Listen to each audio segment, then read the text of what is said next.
I got tired of pretending to fit in, so I created my own space where we get real, face the truth, and speak unapologetically. No filters, no compromises. This is where I show up. We don't wait for change, we create it. Welcome to Dark Diaries.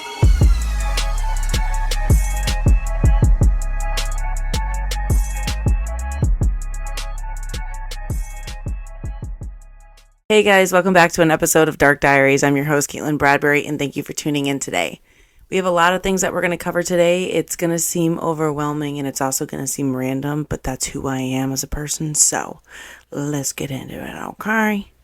As I said again, my name is Caitlin Bradbury. If you didn't listen to the first episode, I like to talk about weird things. We're going to talk about spiritual. We're going to talk about the brain. We're going to talk about forensic psychology. We're going to talk about conspiracy theories because the fucking drones in New Jersey. And if you've been following my social media, did you see the fucking aliens that I just posted? I'm pretty sure one of the videos that I posted too was an example of a plasmoid. And if you don't know what a plasmoid is, I just fucking learned what it was like 2 weeks ago. So I don't even really know what the hell it is, but I know it has something to do with physics, energy, and Albert Einstein helped to find it. So that motherfucker Einstein's so smart. Damn. All right. Well, the first topic that I want to cover today is going to involve I've talked about him a shitload on my social media.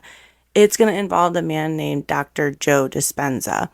Again, if you don't know who Dr. Joe Dispenza is, he is he studies neuroplasticity, epigenetics, meditation and consciousness, the mind-body connection. So you can think of that more as like going in with meditation, but obviously you're connecting it well. Quantum physics and manifestation. A lot of this stuff is going to be woo-woo to some people. A lot of people probably already understand it or know who he is or already meditate or are interested in it or believe in ghosts and things like that. This is the kind of realm that we're going to talk about. So when we're breaking down something like this, and also I should probably say for my viewers who are just listening into Spotify or Apple Music and there's not a video, if for some chance there's not on Spotify, I have a board right here of things that I want to talk about. It's like talking points for me. And it also has the breakdown of Dr. Joe Dispenza and some other topics that we're going to talk about. So I'm sorry that you don't get to see that as well. But if you do, just go to my YouTube or Spotify. The video should be up. So it just makes it a little bit easier if you guys want to take notes or anything. If you don't, that's fucking cool too. But I'm a nerd, so I did it for my other fucking nerds, all right? Anywho, let's get back to Dr. Joe Dispenza. So neuroplasticity is something that he studies, and on my board that I was just talking about, it's the study of forming new neural connections. So he talks about rewiring the brain. So I'm going to use myself as an example because I am literally a product of his work. Last year, if you didn't listen to the first episode, the last year was absolutely fucking horrendous. I went through a lot of traumas pretty much back to back. A lot of, I almost said a lot of sexual assaults, but literally it was like that, but not to make it a dark way, but also what the fuck ever. And so I was obviously going through the ringer, had PTSD, triggered as a motherfucker, like I just wanted to end it all, damn near almost did, right? It was just one of those fucking years. And I begged my sister, I think it was around my birthday or Christmas. I was like, yo, for Christmas, or my birthday, whatever the fuck one it was, all I want is Becoming Supernatural by Dr. Joe Dispenza. And she's like, what is that? Because she's a fantasy reader. Like, that's all the fuck she hears about to her. I'm like, I tried to get into it, but bitch, I can't. I need to learn something like that, okay? Anywho, so she bought me this book, and I read it, and I was blown the fuck away. Like, I've always believed in the spiritual realm. We're going to get in that in a second, because I'll tell you how I believed in it so early on. But I always believed in the spirit realm and things like that, and I always believed in the universe, and I was angel numbers this, and like everything has a meaning, everything happens for a reason. But even when I was in the depression, like it didn't fucking help enough. It wasn't helping enough. And so I had discovered this book, got the book, started reading it, and it was insane how much it resonated with me. And it gave me a Kundalini experience. And if you don't know what that is, I don't have time to jump that much into it today. But pretty much think of it of like your grandma coming up to you, she's slapping the hell out of you like, bitch, wake the fuck up. And you're pretty much awake. And that's as much as I'll go into that. Do your own little digging on that, okay? So anyway, I had that. I was like, how the fuck was I already so like spiritual in a way of like universe? And then I fucking gained more just from this. Oh my Lord. So if you haven't read that book, you need to read that book because it's honestly, it's life changing. I went from dumpster fire, ready to fucking kill myself, be done, to I'm sitting here with you guys, loving what the hell I do, studying forensic psychology. Like my life is still, it's still, a work in progress. I'm progressing, but holy fuck, is it so much better than what it was. Like that. Also the book, The Secret, I should have dumped that in here on the board, but the book, The Secret, that's kind of like similar to his book. If you've heard of that one, it's more popular back in the day.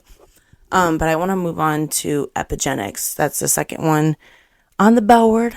So epigenetics is the gene expression without changing DNA sequence. And I also want to not only just touch on how Dr. Joe Dispenza studies that, it's pretty much him saying like the rewiring thing over again of, whatever. That sentence I just said. Dr. Neil deGrasse, I was watching one of his documentaries on Tubi, I believe it is. I forget the name of it right now, but I was watching one of his documentaries and he was talking about how the DNA sequence is literally made out of the same thing as universe. So I believe, I made a TikTok on it too.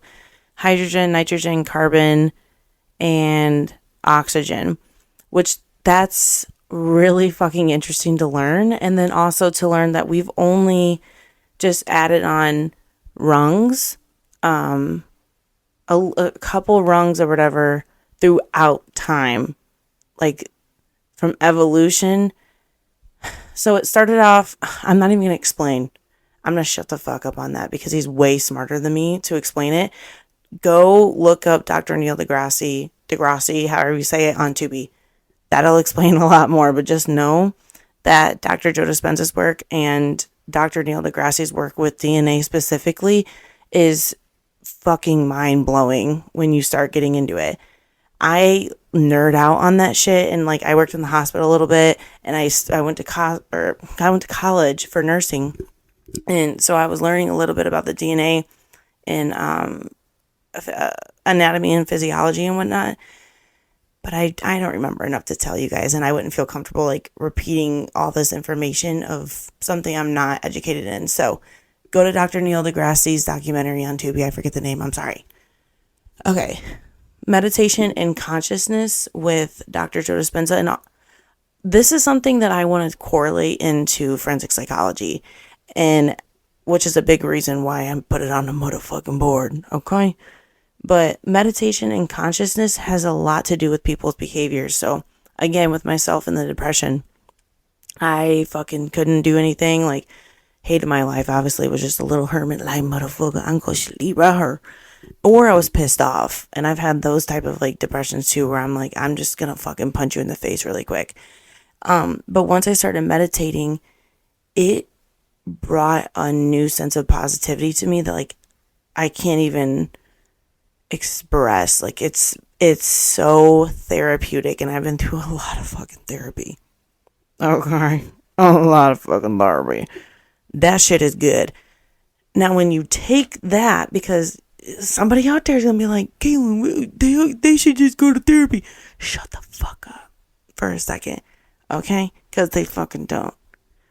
What if we took prisoners, okay, or people in the jail system, whatever you want to call it right now, I'm blanking. What if we got them to meditate while they're incarcerated? Like, what if we implemented Joe Dispenza's ideology and his studies into the fucking prison systems?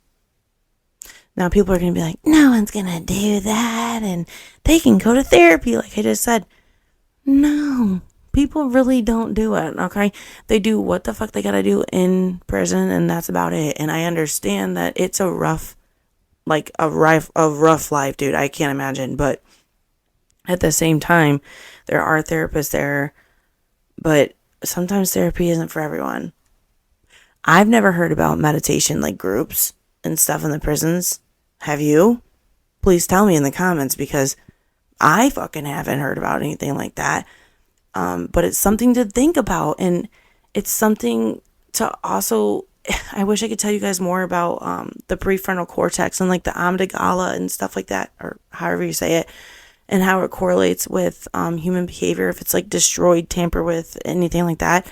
But I'm not knowledgeable in it yet, so that fucking sucks. But there are certain parts of the brain that get, I hate to say it like this, but fucked up. And it causes people to get fucked up.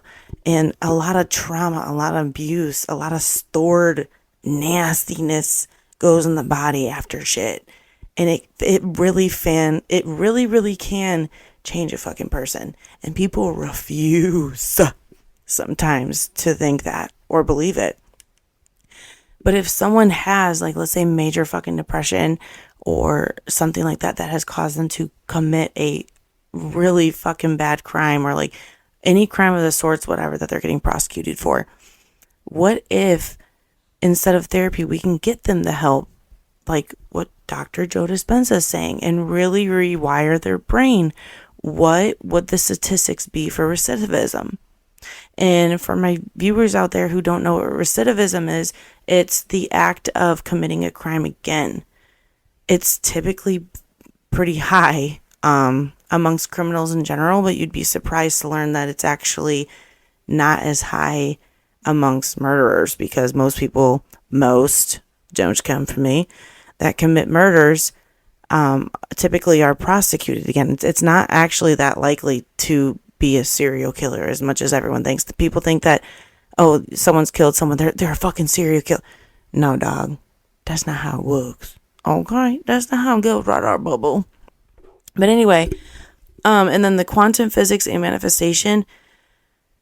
This is a big one that I want to talk about, but on the opposite end again of like negativity and shit with, let's say criminals again. Okay, for an example. But from the basics. So let's say I'm abused growing up, okay? And then randomly I'm start shoplifting, I start robbing banks or something. I'm doing like heavy crimes now. When you're thinking negative things around you and you grew up with abuse and you don't know pretty much anything else around you because you are a product of your environment when you're younger, until you can gain like consciousness of your environment to make a decision on what to do, whether good or bad, things manifest in your life. So if you're in a negative situation and have a negative life around you, and people are doing these things around you, and you think that's how things are supposed to roll, subconsciously you're manifesting more of it. So even if you're like, dude, fuck this situation, I fucking hate the house I'm in, my parents treat me like shit, like they're abusing me, and you like keep getting into it, which I know this sounds really fucked up, but it's the truth. It manifests more to you. Or like, God, what's the guy's, I need to look up the dude's law right now, but the fear of something happening, like the obsessive fear of something happening, actually manifests it more towards you. And the likelihood of it happening, it pretty much says it has to happen. So I'm going to say, what's the law of fear manifesting something? Let's just say for sure. I think the guy's name starts with like an F or something. It's somebody F law.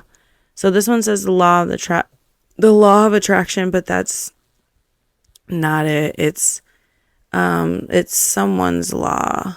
Someone's law.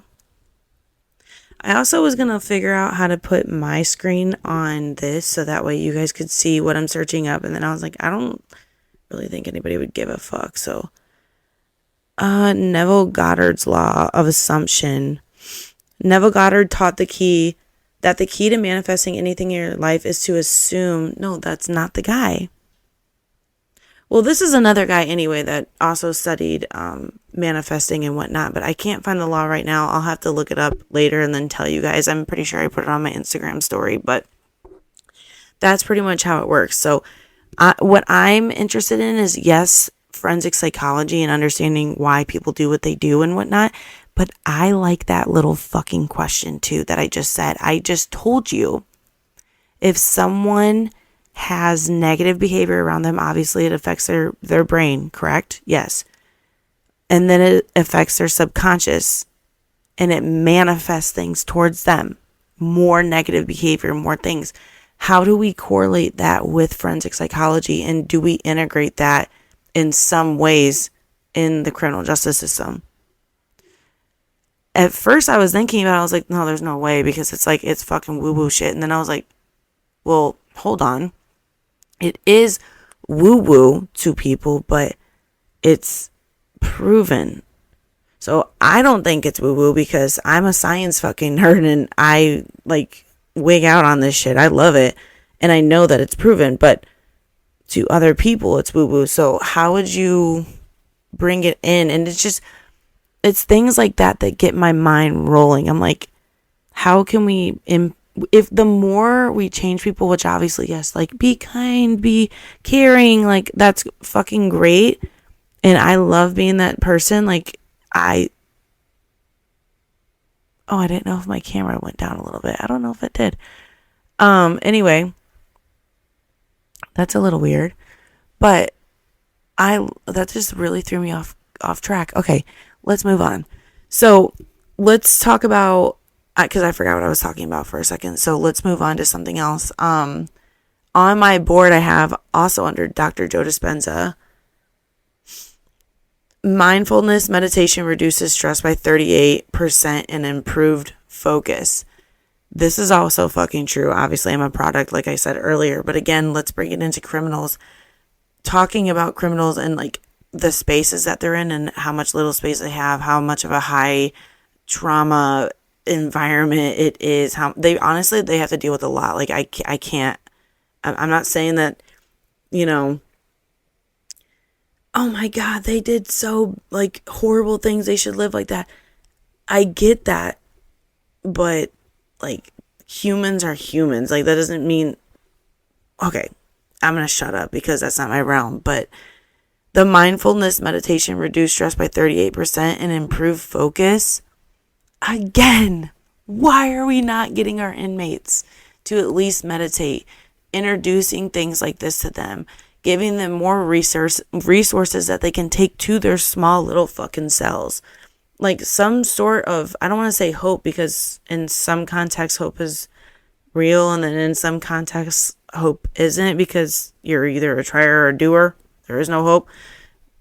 But that's an argument in itself. And if I'm going off track, welcome to my fucking pod. That's how it's going to be. I'm pretty sure I have ADHD. And then the next statistic that I put up was 2010. 2010 Harvard study found 62% of patients receiving placebo treatment reported improvement. Meaning that the belief that you can heal, you'll motherfucking heal. Again, shout out to the Becoming Supernatural book, because you can find a lot of this information in more in depth on this book. This really fucking helped me again. And the belief that you can heal, I did it, bitch. That was me. I was delusional. I still am delusional. And I was like, you know what, bitch? I can do this. I think I can make my social media work. And I think I'm going to do what the fuck I want to do. And I want universe to show me this, this, and this. Little by little, things have been manifesting and like coming together. And it's fucking crazy. Like even starting this podcast, I was sitting here thinking like, I'm nervous to start. What if no one likes it? What if no one this? What if no one that? Or what if I get embarrassed? And I'm like, bitch, you know what you put out for the past year? You think you're going to get embarrassed about this shit? Like, now I actually don't give a fuck. Like, everything really does happen for a reason. And even my fucked up shit that I told you about happens for a reason, because if it didn't fucking happen, I wouldn't have learned so much about universe, learned so much about physics, learned so much about forensic psych, learned so much about you guys, started my social media, like believed in something bigger than myself, be able to manifest and be fucking happy. Sorry, I needed to go on that rant. My mic is pissing me off because I hope it doesn't show up, but it's like doing it. Anywho, quantum physics and manifestation. Okay. Study of matter/energy particles existing in multiple states at once. Exhibit our behavior. Period. Okay, this is something. What was that thing with Will Smith and his wife and that one guy? And she's like, oh, it's an entanglement. I don't remember the song that's like, some R&B song. Something, entanglement. I don't know. It's something like that. But, anywho, that does the same thing. These particles are on one side to the other side, and they spinning. And when one spins like this, the other one's in the other spot spinning like that. So imagine if I put, this is going to be the weirdest fucking example ever, but just pretend. Imagine you got a camel. Okay, a big ass camel, just humping its way, just being a fucking camel, okay? And then you stick it in the woods, just somewhere fucking random in Alaska or some shit. And then on the wee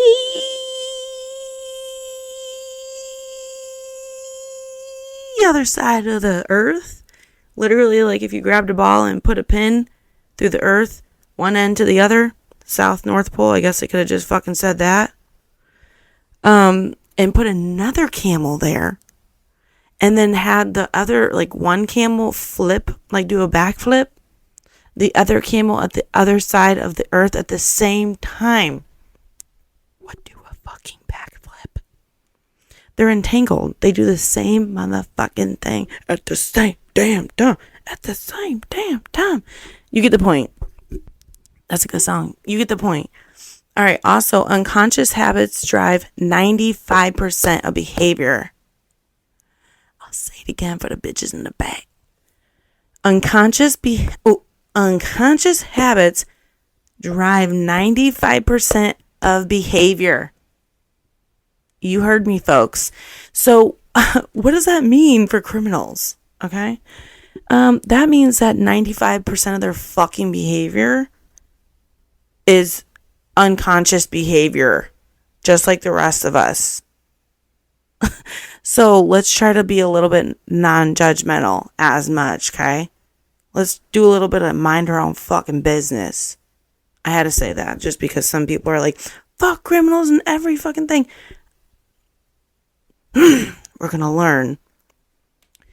So understanding that this statistic is extremely important, because how much are people using then of their subconscious brain and pulling it to the front to be conscious? 5%.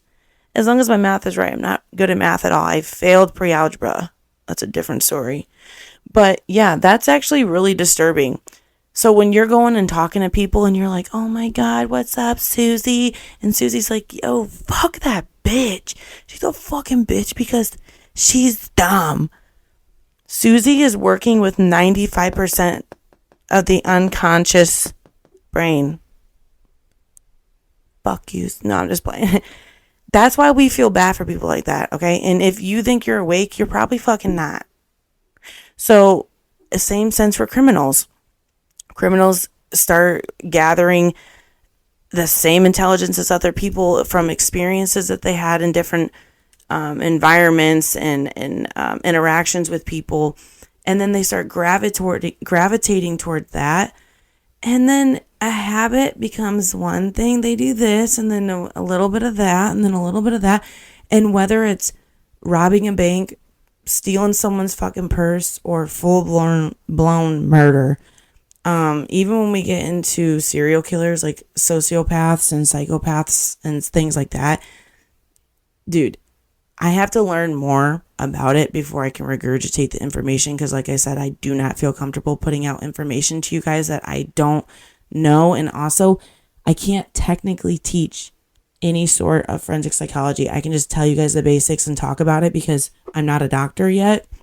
And, you know, unless I want to make it a big old Susie, I'm not getting sued. So we just get to talk about the fun stuff, though, and we're still going to correlate it. Don't you worry, boo. And we're going to talk about them motherfucking new Jersey drones, too, because plasmoids. Let's move on. Dr. Ann Burgess. This is when we're going to start getting into the forensic psychology more, okay? No more Dr. Joe Dispenza. We love him. Sweet man. But Dr. Ann Burgess, she's a bad bitch. She ended up working for the FBI, but I believe at first she was just not just a psychologist. I'll slap myself for that, okay? She was a psychologist, and she ended up becoming like pretty much the first forensic psychologist. I believe I have to double check on that fact, but I believe she pretty much was. She was doing some other work first, can't remember what. She got asked by the FBI because she was like finding so much intelligence about sexual assault and different studies that were coming out that she did, that it was just like really interesting and very telling. So the FBI invited her in and was like, hey, you're fucking smart as shit. Come here, please work with us. FBI had something called the Behavioral Analysis Unit, and they still have it to this day. But this is like when it was like groundbreaking. Like, have you ever seen the movie, or not movie? If you've ever seen the show Mindhunters, it's on Hulu. This is what got me into forensic psychology. So I fucking love this show. They only did 2 seasons. It's amazing. They canceled it. We should definitely spam Hulu for them to fucking keep doing it because it's amazing. But anyway, so she started working in the FBI, and it was in the basement with just 2 agents from the FBI. And so they're working together and they're trying to figure out things. Well, she couldn't go into the prisons and actually talk to these people because it was back in, I believe, the 70s. And you know how that time was. It was like men, oh, and women were like, you know, fuck that. But she still made so much of an impact. So going on, she couldn't go to the prisons and talk to these people, but the 2 agents could. So they were gathering information, but she's the one who came up with the questionnaire, the famous questionnaire that we ask people now to pretty much, I'm blanking on the word, but to pretty much vet who is a potential serial killer and who's not, or to criminally profile someone. She's the person who was behind all of that. She eventually even got to talk to, I believe it was not Ed Gein. I think it was either Charles Manson or Ted Bundy. But she was able to talk to them, and she caught another serial killer from them. Her shit was like phenomenal. We still use it today.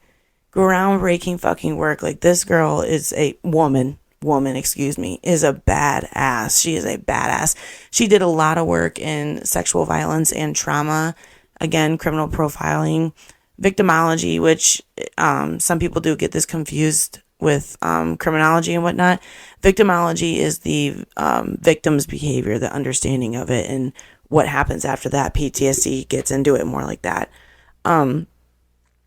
She also did a lot for nursing and mental health. I didn't know this. I actually, when I was researching her yesterday or today, to get more in depth, I found out that she had multiple accomplishments. She, unfortunately, when someone is raped and they come, let's say the ER, there are special nurses that have to be with that patient. There's not, like, no nurse can just willy-nilly walk in there and be like, hey, what's up, girl? Like, I'm going to help you out. It has to be a specific nurse, and they're specifically trained through RAINN, RAINN, I believe. Double check me on that. And other certifications that they have to be trained to talk to someone who was potentially or confirmed already sexually assaulted, and they're the ones who do the testing and like everything like that. So their role is extremely important, and she had a huge impact on creating that type of role and educating women, educating men in sexual assault. Like, when she first got to the FBI, she was pretty much like a laughing stock. Like the guys were like, wait, we don't give a fuck. Like thinking about rape to them was like, okay, like my bitch, if I want to have sex with her, I'm going to. Like that's just how it was. If you look up different videos of her in a lot of documentaries, you can find it easily. It's like dead ass. The videos are right there. And then you can see her being like, oh, okay, like pretty much like, fuck you, watch this. And she pulls up a video that she had made, or like different calls or something of the victims, and their marks, like their claws, like some girls had like bite marks all over them. Like she showed how violent it can get, because people think that when you hear the word rape, it's like, oh my God, like it was so violent. They got their ass beat, like something. Like there's so many different types that you can put under just a single word. It's not always like that. And I feel like these men at the time, and a lot of men still do it now, I'm not saying everyone, but it's very common that they correlate rape with violent rape only. But moving on, you should definitely look into that. Some of the statistics and facts that I found under her were 1 in 6 women will, not could, will be victims of attempted or completed rape in their lifetime. 1 in 6. If you have a large family, that's crazy to think about, because some people, like, when they think 1 in 6, are like, oh, whatever, you know. Bro, really think about that, okay? Another statistics that I found is 94% of rape survivors reported PTSD symptoms during the first 2 weeks post-trauma. When I had mine, because I had PTSD, and then obviously it at one point got extremely worse. I'm going to talk about right after the last big event. Yeah, I would say that's pretty much accurate. Like, and it can stay with you. I think it said obviously 94%. And then I believe, double check me on this as well, I think it was 64% of these 94% still have symptoms like years and years later, or it was around like 50% or something like that. So it's still a large number of people that still suffer with it years and years and years later, and possibly until death, which is fucking awful, which is why we also need to integrate more of Dr. Joe Dispenza's work into victimology. Well, not victimology, because that's the understanding of victim behavior, but Joe Dispenza's work into helping other PTSD survivors. Yeah, because honestly, I did it, and it was the best fucking thing. Like, between therapy, yes, it worked, and crying my heart out, and like doing my own like sort of universe thing, like that was great. But his fucking book saved my life. Like, was one of the top 3 things that saved my life. I will always recommend someone to please fucking read this. And when I did read his stuff, it really fucking opened my eyes to the shit I like with forensic psychology, because I love being able to go from dark ass shit to the good shit. And it's like, okay, well, if it helped me and I fucking know it's real, how the fuck do we help these people? Because I'm not one of those people that just think, you know, just let them rot. Like, at some points, yes. But I'm telling you, after the enlightenment that I fucking had with this depression and being on the verge of death and having a kundalini and then reading his books and shit, I don't agree with what people do. Obviously, murder, like rape, like horrible shit. But I do believe that everybody is put on this earth for a reason, and to learn from it, from whatever it may be, reincarnation, like all that shit.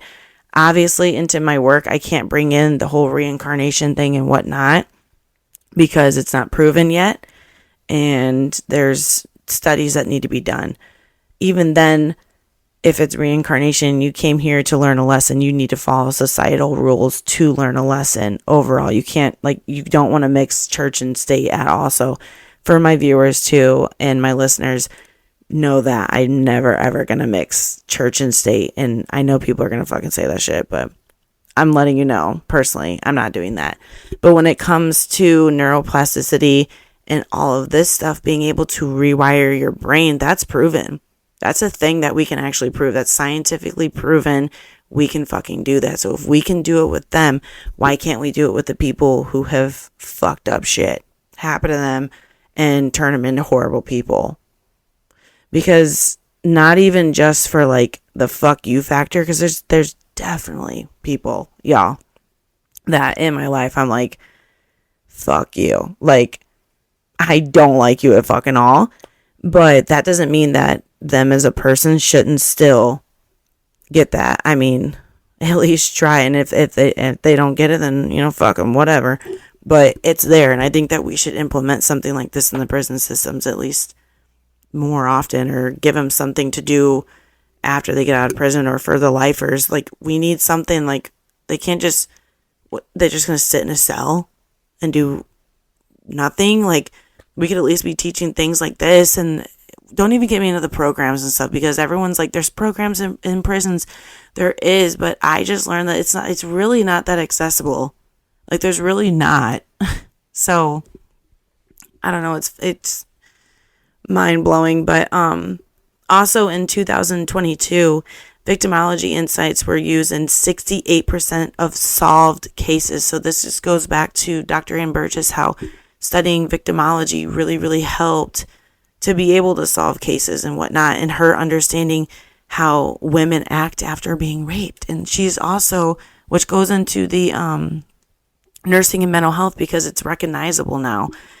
Does it need to be more recognized across, I would say, no offense, the male factors? Yes, especially within law enforcement and such, because I feel like when it comes to sexual assault cases and whatnot, I feel like women will most of the time get it, to be able to deal with it and whatnot. And it's just, I don't know. We're going to bitch a lot about that, because I have a lot to fucking say about sexual assault, and there's a lot that I want to change in the criminal justice system about it. And that is something that even when I become a doctor, I don't know how I'm going to do it, but I'm going to advocate some way, somehow, and we're going to fucking fight back on a lot of shit with that, because Katie Pie ain't having it. And I'm not fucking having kids in this world with laws like this when it comes to sexual assault and shit like that. Because even now, 85% of serial offenders had histories of childhood abuse. And a lot of it can't be taken care of because we don't have access to fucking therapy.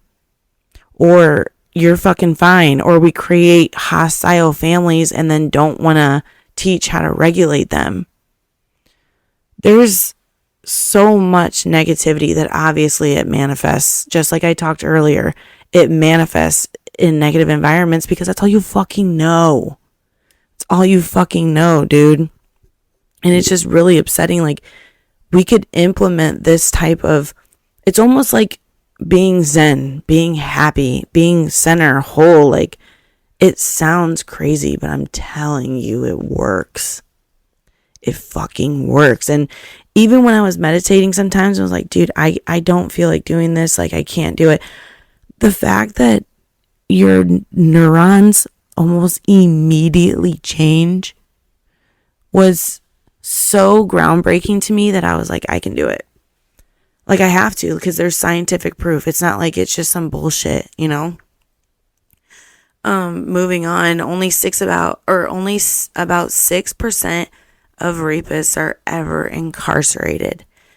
Only about 6% of rapists are incarcerated. This is something that I really wanted to put on my board as well, because that's a disgusting factor. And that's something that, again, I want to change there so badly in the fucking government, dude. When I submitted my stuff for my case, I ended up finding out, because don't worry, for everyone guessing, obviously I didn't win. I didn't even get anywhere. It is so hard to get into a courtroom for a charge, let alone a civil suit. Like, most sexual assaults are done, like, I don't want to say prosecuted, but seen in court as a civil suit. And if you don't know what a civil suit is, it's pretty much like, hey, you did this, fight yes or no if they did, kind of like the guilty, not guilty, and then a settlement, money. What the fuck? Like, that's insane. And why is it so hard to prove sexual assault? and I'm going to say this on here because hopefully I can't get shadow banned on YouTube or anything.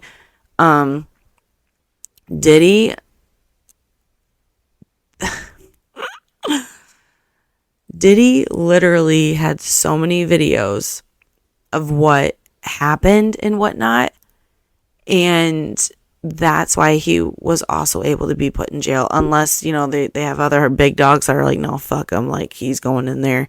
You know, I'm sure he's got big dogs already after him. But that's how it is. Like, when people say whatever, this and this and this happened, it is extremely hard to prove it. And I'm not saying that, oh, it shouldn't be easier or whatever. How do we make it more accurate? 6% of rapists are ever incarcerated. Did you also know I forget the statistic, but it's almost always someone you know. And typically it's not someone's first time. I was looking up the facts earlier, and it said if someone does it like once, that most likely they will do it multiple times because they know they'll get away with it. Again, because of how our criminal justice system is set up. And I've thought about it a lot. Like, how do you prove it? Like, what do you do to, you know, really prove that shit? Because you're not going to be like Diddy and have a video. And then it makes me think about Dr. Ann Burgess and her victimology. Why is it only forensic psychologists that are knowledgeable in this? And I'm just saying, like, from a criminal justice standard, because nurses are, but why are like law enforcement agencies not, like, they get taught a little bit about it, but they're not. There's not someone. I mean, maybe in their sex crimes unit, I could be shooting myself in the foot saying that, and some places do. I don't know, but it seems as though really that would be the only way to really prove something like that, because it happens behind closed doors. And also, you could have people say all day long, like, so and so, I could see doing that, but that doesn't mean anything. And I don't blame that, because then you can get a whole group against you, you know, and you didn't really do shit. That's how you get not guilty people or innocent people in prison, you know. So what the fuck do we do? And I also found out that they don't have to tell you why you didn't even get in court. So literally they'll just tell you, like, oh, it's dropped. And they literally can't tell you anything. What the fuck? Like, I don't know. I just really realized hardcore that through this process, victims get fucking shit on, like, hard. And I don't like it. And it also makes me think, for the people who did have to go to court and talk to someone, all you're really being briefed by is your lawyer. So when you're going over questions and whatnot and getting asked stuff, you're just talking to your lawyer about it, prepping for trial. You're not ever really talking to a therapist. You don't have a therapist in the courtroom with you, anything like that. And part of me is like, why? We kind of should have a therapist in the room, because one, it's traumatic as fuck. You're reliving things. Why are we not presenting information to the juries pretty much every single time there's a big case like that involves memory? Because memories can be distorted after fucking big crimes like that, especially if the victim is living. But I wasn't, you know, whatever, you get what I'm saying. But why are we not telling the juries things like that? Because then that's why victims are so easily blamed, because their memory gets distorted, or little things will be wrong. Like, one time they'll remember the guy had a blue shirt. The next time, oh, I think it was red. Like, they won't remember like that. So then they're like, oh, you're fucking lying. No, bitch. That's not what the fuck it means. I mean, you can find out in different ways. Yes, if someone's lying or whatnot, I still think a polygraph is good. I really do. It's not admissible in court, so you can't use it, but it's a good tell-all, like in the police departments. But why can't we not use that? I'm confused. There's just a lot of things that I think that we need to dig our nails into, ladies and men, and figure out what the fuck can we get together and figure out little blanks of like what could be better, because so far it seems like sexual assault in this country, at least in America, everybody wants to be like, that's the one crime that we don't really want to prosecute. You know what I mean? Fuck that. So let's do a little recap of our dude Joe Dispenza and Miss Dr. Ann Burgess. Okay. Brain's role in the behavior. Dispenza, he is a neural rewiring. Neural? Well, it's a neural rewiring. It can heal trauma or create destructive patterns. While Dr. Burgess, her criminal behavior often rooted on I can't read off this shit. She understands that criminal behavior is often rooted in the early psychological or neurological damage. That's fucking true. Which is another reason why we should mix this stuff. All of this stuff in here in blue for the people, the listeners that can't see him pointing to my board. All of this on the blue side is the recap, yes, but also other reasons that we should still be combining the two. And for people out there who think that's like this is already a thing, it's not. I at least to my knowledge, I've never heard anyone mix. I mean, I've heard people mix like spiritualism with other things, but I've never heard them mix his work, and I'm just going to say spiritualism for a lack of a better term, with forensic psychology specifically. I've never seen that. I don't even see anyone entertaining the question of what do we do with the fucking negative side of shit, like, ever. So if somebody else knows, please let me fucking know. Moving on, consciousness and decision making. Dispenza has the consciousness awareness allows us to break negative cycles. True. We already did talk about that, but this is something that I want to see how it correlates because of the recidivism. While Burgess is profiling reveals how unconscious drives lead to crimes. Again, unconscious habits drive 95% of behavior. So with profiling, you can understand how it reveals how the unconscious drives, well, I don't know why I put that, but it leads to crimes. If we know it does this, like what Dispenza says, and she can figure it out, then how will we heal it, right? That's what people would say. Boom, boom, boom, Dispenza. And I'm not saying in every aspect this is going to work, but really, honestly, every aspect it's going to work, because that's the fucking studies that he's done. He's even seen an active, like, live time of people doing this shit and, like, tumors actively shrinking. When I tell you, that made me like, what the fuck? Go look at his shit. I swear, it's crazy. Healing and justice. Dispenza. Meditation and emotional work can heal trauma victims. Again, victimology. Study of the victim behavior. They typically get PTSD. We can use the meditation and emotional work to heal trauma. Burgess, advocacy for victims and improved legal systems is critical for long-term healing. I agree again, but the legal system is fucked up. In my opinion, I'm pretty sure a hella other bitches would agree with me. That shit's fucked up. I think collectively we need to get together and we need to figure out, okay, what are the fucking gaps? I need victims to, this sounds bad, but I need victims to reach out to me, and whatever fucking process that you went through and there was fucking gaps that you're like, I just didn't think it would be like this, or this is fucked up, or this could be changed, please email me. And it's in my IG bio. Please email me and let me know what that is, and then kind of recommend to me what you would have wanted to see different, or what would have helped you in that situation. Like I said, if you went to court, and would a therapist sitting at the table with you and your lawyer help you? Because personally, I think for sexual assault survivors, or people who had a family friend, whomever, murdered in front of them, or murdered in general, like very, very violent crimes, I think that there should be a therapist in the room. You know, shoot me in the foot, whatever. Let me know what you think. But I'm telling you right now, I think that we should have one in the room. All right, and I need to get going because my mic is starting to fuck up. But I was gonna leave you guys with a cutie little note, like, you know what? Fuck it. Let me put it up. We're gonna say quote of the day. Even though it's nighttime right now, Quote of the day for my Dark Diaries fam. And watch it say something very cringy. I'm going to be like, absolutely not, queen. All right, here we go. Quote of the day for my Dark Diaries fam. Even the darkest nights give birth to the brightest stars. Let the shadows guide your light.